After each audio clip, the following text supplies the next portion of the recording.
आके जवाब देना पड़ा। जवाब मैं सरकार से मांग रहा था, जवाब टोयोटा दे रहा है। चलो भाई टोयोटा आप ही दे रहे हो जवाब, तो आप क्या जवाब दे रहे हो, उस जवाब को भी मैं आप लोगों के सामने रखना चाहता हूं। और अगर झूठ को सच साबित करने का प्रयास करेंगे तो जितनी बार झूठ को सच साबित करेंगे उतना उलझते जाएंगे आप लोग। जवाब आया है, हिंदी और अंग्रेजी दोनों में आया। हिंदी में मैं आप लोगों को समझा देना चाहता हूं।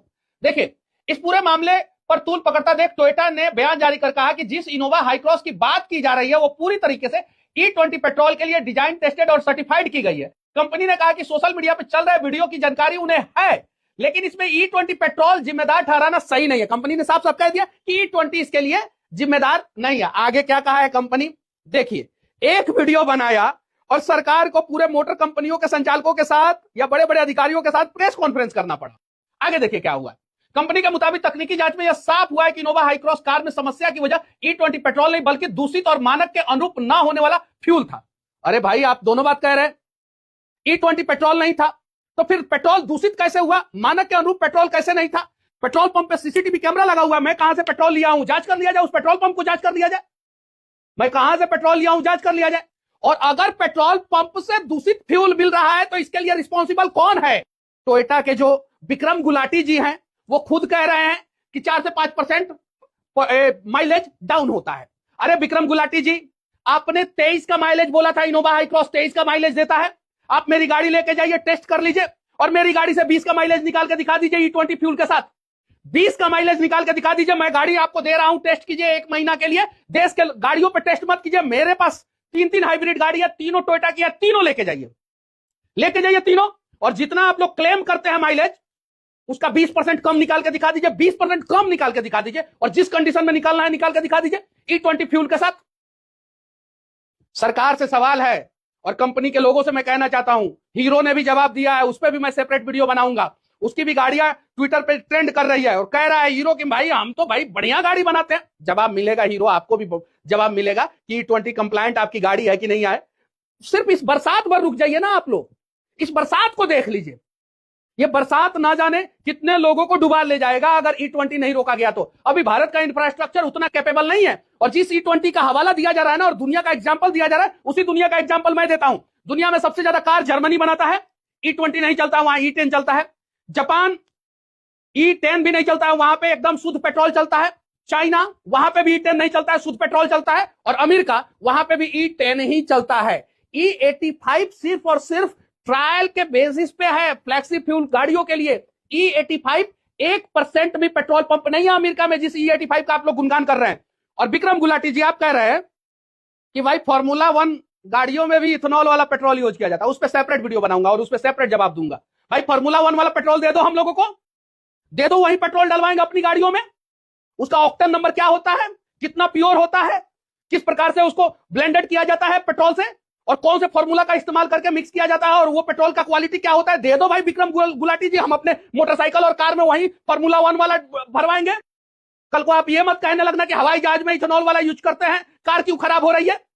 इन सारे सवालों का जवाब सेपरेट वीडियो में दूंगा। यहां पे टोयोटा का जो जवाब आया वो मैं दे रहा हूं। यहां तक तो मैंने आप लोगों को बता दिया, फ्यूल डाला गया था वो क्लीन नहीं था, यानी मेरी गाड़ी में जो फ्यूल था वो क्लीन नहीं था। अब फ्यूल मैंने कहां से लिया, फ्यूल मैं बनाता हूं कि फ्यूल सरकार बनाती है, अपने लोगों से बनवाती है।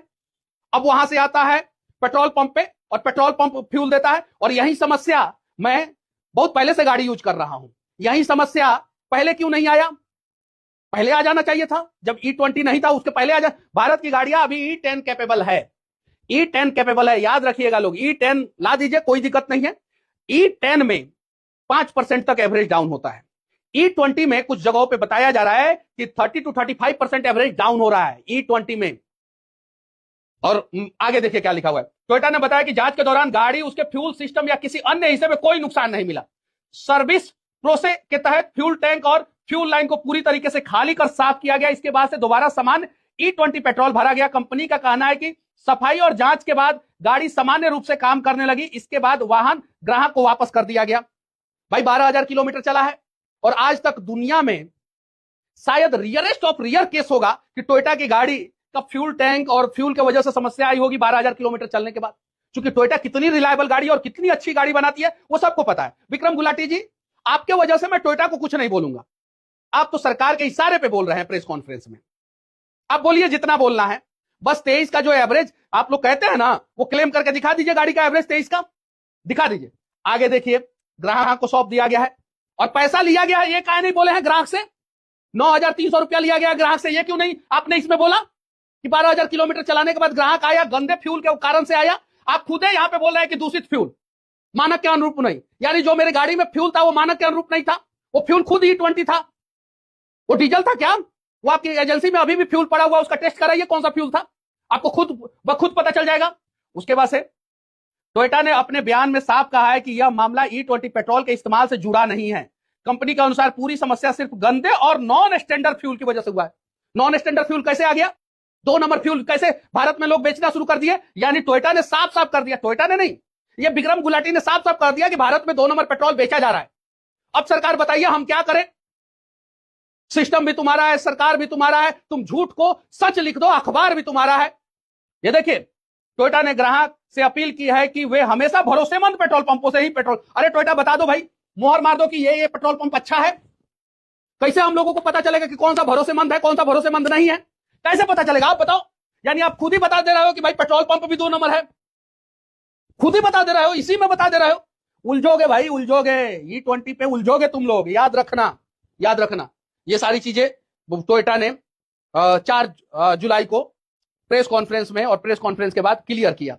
अब E20 विवाद बढ़ते क्यों जा रहा है? क्योंकि गाड़ी जिसके पास होता है, मोटरसाइकिल या कार, उसमें से ज्यादातर लोग सोशल मीडिया पे एक्टिव रहते हैं, और जो मीडिया वाले हैं उनके पास भी कार होता है, उनका भी एवरेज डाउन हो रहा है और डाउन होगा भाई। किसी भी साइंटिस्ट को बुला के पूछ लो, 30% अप टू 30% तक E20 से डाउन होता है, और E10 से अप टू 5% ही डाउन होता है। E10 डालोगे तो 5% ही डाउन होगा, लेकिन E20 जैसे डालोगे वैसे 30% एवरेज डाउन हो जाएगा। जब 30% एवरेज डाउन हो जाएगा, नितिन गडकरी जी तो प्रेस कॉन्फ्रेंस में और मीडिया के सामने बोल दे रहे हैं कि 21 लाख करोड़ का ये मार्केट है, और अगर इंपोर्ट एक्सपोर्ट पे असर पड़ेगा तो लोग मेरे पीछे पड़ेंगे। अरे नितिन गडकरी जी, 21 लाख करोड़ का इंपोर्ट एक्सपोर्ट होता है तो कौन से लोग आपके पीछे पड़े हैं? नायरा आपके पीछे पड़ा है, या रिलायंस आपके पीछे पड़ा है, या भारत पेट्रोलियम आपके पीछे पड़ा है, या इंडियन ऑयल पीछे पड़ा है? आम आदमी पेट्रोल का इंपोर्ट एक्सपोर्ट करता है। नितिन गडकरी जी किसके ऊपर आरोप लगा रहे हैं? नितिन गडकरी जी, शरद पवार खामोश है, कांग्रेस के महाराष्ट्र के नेता खामोश है, बीजेपी का महाराष्ट्र के नेता खामोश है। चीनी मिल किसका है बताने की जरूरत है, उस पर भी सेपरेट वीडियो बनाऊंगा। अब यहां पे आ जाते हैं, विक्रम गुलाटी जी कह रहे हैं भविष्य का ईंधन है एथेनॉल। अरे वर्तमान का क्यों नहीं है? आप खुद बोल रहे हैं भविष्य का है, खुद बोल रहे हैं। टोयोटा जापान की कंपनी है, जापान में E20 कंपलसरी क्यों नहीं है? विक्रम गुलाटी जी आप बता दीजिए, वर्तमान में जापान में E20 क्यों नहीं है? टोयोटा क्या भारत में रिसर्च करती है? टोयोटा ज्यादातर गाड़ियों का रिसर्च जापान में करती है, वहां से इंजन बना के भेजती है। हाँ, कुछ गाड़ियों का असेंबलिंग यहां पे होता है और कुछ इंजन का रिसर्च यहां पे भी होता है, ये बात सही है। विक्रम गुलाटी जी आप खुद बोल रहे हैं भविष्य का ईंधन है, मीडिया में बोल रहे हैं, न्यूज 18 पे बोल रहे हैं। ये न्यूज 18 किसका चैनल है बताने की जरूरत नहीं, उस पर बोल रहे हैं भविष्य का